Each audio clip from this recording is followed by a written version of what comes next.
YouTube, what the crap's going on? HeirofCarthage here. Yes, out on the desktop, at least momentarily.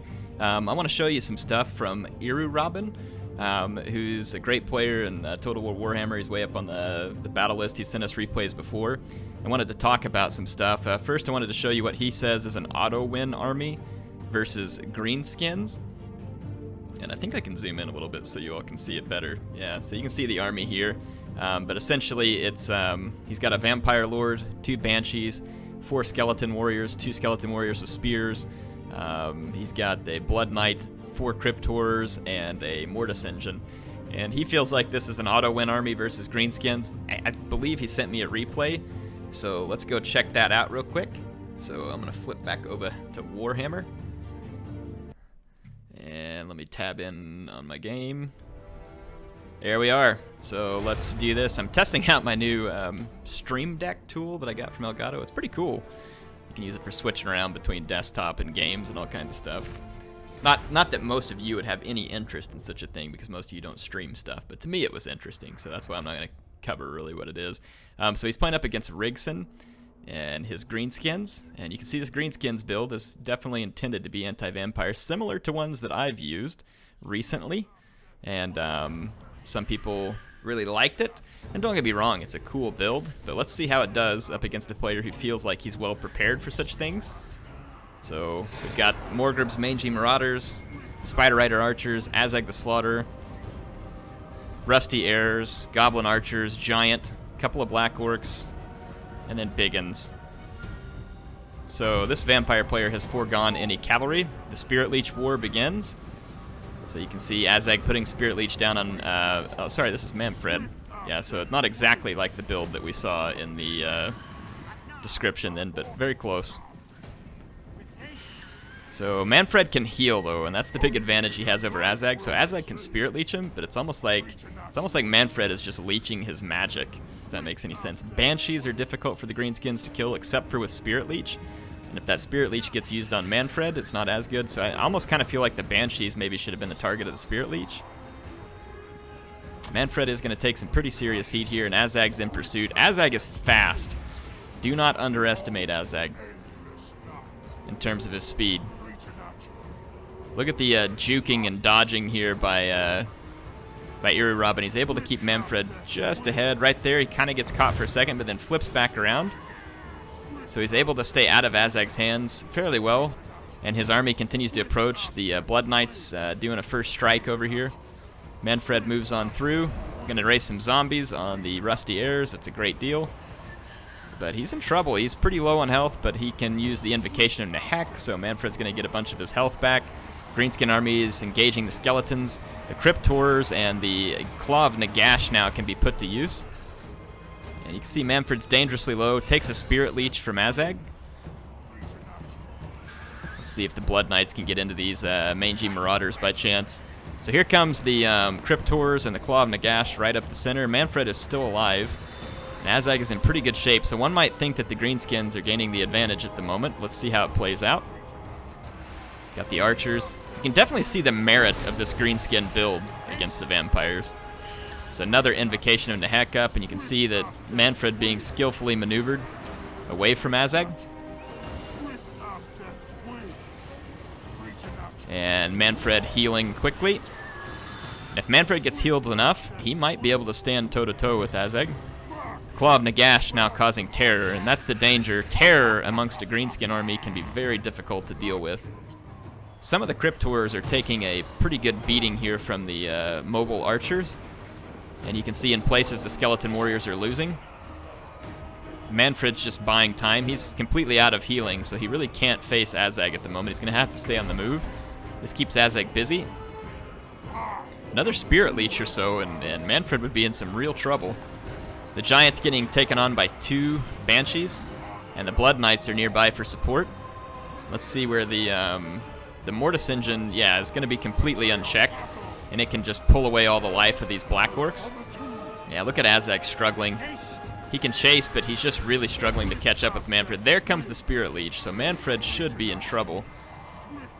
But I don't know if it's really even going to make the difference at this point. So Foe Seeker It's going to be very difficult for Manfred to get away from Azhag, and I don't know that he survives this. There's no healing. He's not crumbling, though. Here comes the Claw of Nagash. The Orc Biguns struggle mightily around a unit like the Claw of Nagash. You can see the terror, and these units will probably soon be terrorized as well. Terror is a huge bane for the Greenskins. And although I think that the Greenskin player played this fairly well in terms of keeping all over Manfred, but I think that you saw here with the Crypt Horrors, the Blood Knights, and the other units that it was just extremely difficult for the Greenskins to put away enough of the key vampire units to gain victory. So much time and energy is having to be spent hunting down Manfred that you got the Claw of Nagash, Blood Knights, and all these other units running around that are just absolutely laying waste the Greenskin units. Giant's still alive, but so are the Banshees. Manfred is the only caster, so he definitely needs to stay alive. It looks like there's some Invocation of the Heck going on these Crypt Horrors. It is. Just a single cast. Just trying to keep them alive long enough to get the job done. And it is a pretty tight fight. I think the Greenskin player is doing a really excellent job for the most part here. With the Claw of Nagash alive, though, it's very questionable as to how the Greenskins can win this. Unless Azhag were to kill it. But Azhag is busy trying to chase down Manfred. He finally gives up on that chase. But Azhag really can't come down to the ground, I don't think, because the Crypt Horrors and the Blood Knights would bludgeon him, as well as the Banshees. He is going to come down to the ground. Probably targeting the Mortis Engine, because the Mortis Engine is a huge danger in this late game. The Mortis Engine's under fire from the bows, so nicely done there again by the Greenskin player, but look at the rate at which Azhag starts to drop here in this fight, and look at his leadership. I believe Manfred was routed, or crumbled, one of the two. I saw him flying around over here earlier, but I don't know where he's gone to at the moment. He must have died. So the vampires are in slightly rough shape here, but with the Blood Knights, there's no way the Greenskin archers can stay in front of him, and the Spider archers are almost out of ammo, so it won't be enough to kill the Claw of Nagash, which actually does slowly heal itself. I was hoping I could spot where Manfred went down. He can't rout. So there comes Azhag, so the Blood Knights intercepting him. Azhag really does not want to be fighting Blood Knights. The Mortis Engine heals units. You got regen on the Crypt Horrors, and then the Mortis Engine heals. And Azhag is going to suffer mightily here. Plenty of ammo on the Orc Error Boys, but like I said, all the Spider Riders and the Morgrup's Mangy Marauders out of ammo. All they can do now is run. And with these Crypt Horrors crumbling, running is actually a viable strategy, but not all the vampire units are crumbling. Where did Manfred go down? There he is. There's Manny. Yep, Azhag got him. Probably a Spirit Leech, so I'm not sure if he ever caught him. So Azhag did win the fight versus Manfred, so again shows the validity of that idea. The Mortis Engine, is it going to... Yep, it's finally going to kick the bucket.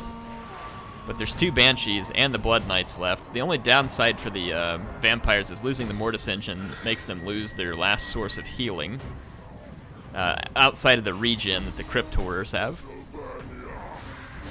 Yeah, at this point it is not going to be enough. I don't see how Azhag pulls this off, unless he could Spirit Leech out a Banshee and hope to cycle charge the Blood Knights into oblivion, but I doubt he has any magic left per se.